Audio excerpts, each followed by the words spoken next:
इंसदाद दहशतगर्दी अदालत ने जुडिशनल कम्प्लेक्स हमला केस में साबिक वज़ीर आला पंजाब चौधरी परवेज़ इलाही की मंजूर करते हुए रिहा करने का हुक्म दे दिया। तफसीलात के मुताबिक इस्लामाबाद की इंसदाद दहशतगर्दी अदालत में जुडिशनल कम्प्लेक्स हमला केस में साबिक वज़ीर आला पंजाब परवेज़ इलाही की दरख्वास्त जमानत पर समाअत हुई। जज अबुल हसनात जुल्करनैन ने केस की समाअत की।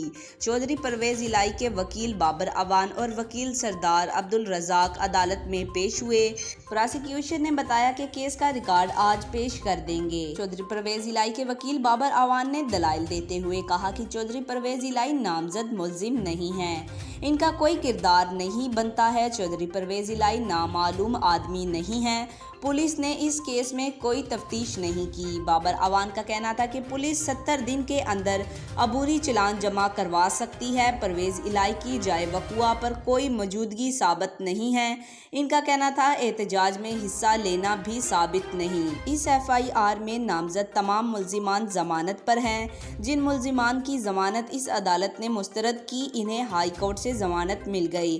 परवेज़ इलाही के वकील बाबर अवान ने दलाइल मुकम्मल होने पर इनके दूसरे वकील सरदार अब्दुल रज़ाक ने दलाइल देते हुए कहा कि परवेज़ इलाही को मुख्तलिफ मुकदमात में गिरफ्तार किया गया। इस्तेगासा के पास परवेज़ इलाही के खिलाफ मावंद का कोई भी सबूत नहीं है।